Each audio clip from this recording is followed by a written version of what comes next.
एक वक्त ऐसा था जब लोन सिर्फ जरूरत के लिए लिया जाता था, घर बनाने के लिए हो या फिर पढ़ाई के लिए हो या फिर बिजनेस के लिए हो।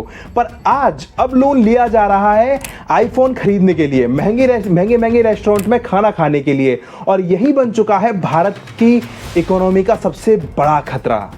देखिए, हर एक परिवार का एक ऐसा वक्त आता है जब सब लोग बैठ के डिसाइड करते हैं यार अब एक घर बनाना है, उनके लिए लोन लेना है, कौन से बैंक से लें, कितना इंटरेस्ट रेट होगा, कितने में घर बनेगा। ये जो फैसले हैं ना, ये सिर्फ एक परिवार का नहीं होता, ये भारत की इकोनॉमी को भी झकझोर देता है।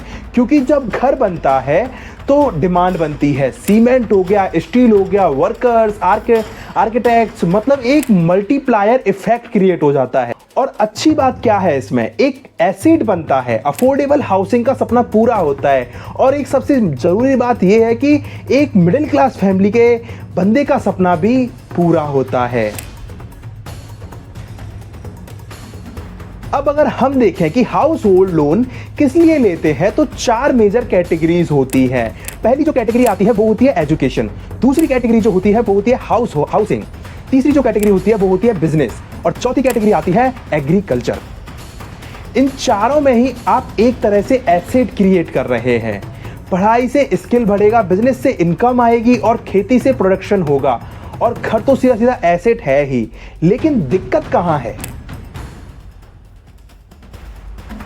भाई? दिक्कत यहां है कि कंजक्शन लोन जो आप लेते हैं सिर्फ और सिर्फ लाइफ स्टाइल के लिए, अय्याशी के लिए, पिछले 2 साल में भारत में हाउस होल्ड डेप्ट 23% बढ़ गया है। पर कैसा लोन बढ़ा है? हाउसिंग नहीं, कंजप्शन, जो कि हम अपनी लाइफ स्टाइल को सुधारने के लिए करते हैं, जैसे कि कपड़े हो गए और काफ़ी सारे जो शौकिया सामान हो गए, मोबाइल फोन्स भी हैं इसमें।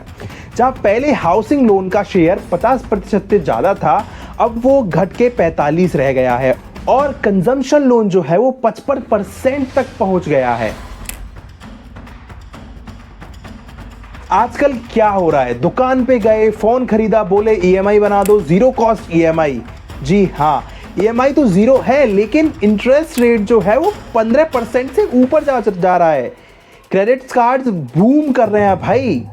अगर हम एक सरकारी आंकड़ा उठा के देखें क्रेडिट कार्ड के यूजर्स को लेके, तो पिछले 13 सालों में 13 गुना बढ़ गए हैं, और अब डिफॉल्ट भी शुरू हो गए हैं। डिफॉल्ट कैसे कि लोन ले लिया लेकिन चुकाया नहीं। क्रेडिट कार्ड डिफॉल्ट 28% तक बढ़ चुका है। एनबीएफसीएस और जो फिनटेक कंपनियों ने पूरा खेल बदल दिया है। अब 5 मिनट में 5 लाख का लोन मिल जाता है। डिजिटल लैंडिंग ने इतना आसान बना दिया है लोन लेना कि अब लोग सोचते हैं कि सेव क्यों करना है, जब लोन ले सकते हैं तो सारी चीजें लोन पे चलती हैं। कोई अगर कार ले रहा है तो वो लोन पे ले रहा है, अगर कोई ज्वेलरी ले रहा है तो वो लोन पे ले रहा है। भाई साहब कि क्या हो रहा है। और मतलब जो आईफोन कर रहे हैं लोग बाग, वो भी लोन पे, ईएमआई पे उठा रहे हैं भाई लोग बाग। कोविड के टाइम लोग सेविंग कर रहे थे, घर में थे, खर्च नहीं हो रहा था। जैसे ही लॉकडाउन खुला भाई साहब सबने उड़ाना चालू कर दिया, सबने अय्याशियां चालू कर दी भाई। मतलब जाने कितने 100 सालों से भरे हुए बैठे थे। फाइन डाइनिंग, ब्रांडेड कपड़े, घूमना फिरना, सब ईएमआई पे चलने लगा। अब क्रेडिट एक लिक्विडिटी टूल बन चुका है। ईएमआई बना लो, बाद में देखा जाएगा भाई, भरते रहेंगे बाद में। लोगों की सोच ये हो गई है। आरबीआई ने इन्फ्लेशन के चक्कर में जब रेपो रेट बढ़ाया तो हाउसिंग लोन महंगा हो गया। अब कोई 20 साल का लोन इतनी हाई ईएमआई पे क्यों ही लेगा भाई। और लोग बोलते हैं चलो रुक जाते हैं, अभी फोन खरीद लेते हैं, आईफोन खरीद लेते हैं, अलाना फलाना ठिकाना खरीद लेते हैं। भाई यही चल रहा है, मतलब ईएमआई पे ईएमआई। भाई आप सोच नहीं सकते हो कि ईएमआई का धंधा कितना बूम कर रहा है इंडिया में। अब देखिए, प्राइम बोरोवर्स जो भी, मतलब यानी जो सिविल स्कोर जिसका अच्छा होता है, वो घर बनाने के लिए लोन ले रहे हैं। अब जो सब प्राइम बोरोवर्स हैं, जो रिस्की माने जाते हैं, वो ईएमआई पे लग्जरी फंड ले रहे हैं, और यही है फाइनेंशियल सिस्टम के लिए सबसे बड़ा खतरा। भाई आरबीआई ने भी अलर्ट जारी कर दिया। आरबीआई ने बोला भाई कंजम्पशन लोन अनसिक्योर्ड होते हैं।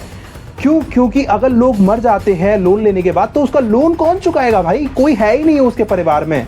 और आरबीआई ने यह भी बोला कि अगर लोग डिफॉल्ट करने लगे तो बैंक भी डूब सकते हैं, डिपॉजिटर का पैसा रिस्क में आ जाएगा। नेट फाइनेंशियल सेविंग्स में भी गिरावट आई है, क्योंकि अब ज्यादा उधार लिया जा रहा है बैंकों से लोगों के द्वारा, और उसे चुकाने में लोग असमर्थ हो रहे हैं। तो इसका जो सॉल्यूशन है वो क्या है? लोन लो, लेकिन समझदारी से लो, एसेट बनाने के लिए लो, दिखावा करने के लिए नहीं लो कि लाइफस्टाइल चुराने के लिए कर रहे हैं। वरना वो दिन दूर नहीं है भाई जो 2017 और 18 वाला, मतलब एनपीए क्राइसिस दोबारा ना लौट आए भाई, इस बात को ध्यान में रखो। और हाँ, अगली बार अगर कोई बोले 0 EMI तो भाई जरा सोच लेना और इस वीडियो को उसको दिखा देना कि भाई क्या होता है भाई 0 EMI से। अगर आपको ये वीडियो अच्छा लगा हो तो लाइक करना, शेयर करना और अपने दोस्तों के साथ कमेंट में बताओ कि अगर आपने कभी कंजम्पशन लोन लिया है, लाइफस्टाइल और उड़ाने के लिए पैसा लिया है लोन पे, घबराने की चिंता बात नहीं है। मेरे इस निक मल्टीवर्स को, चैनल को सब्सक्राइब कर लो। इसके ऊपर मैं ऐसी ही वीडियोस लाता रहूंगा, क्योंकि इस देश को बचाना हमारा मिशन है।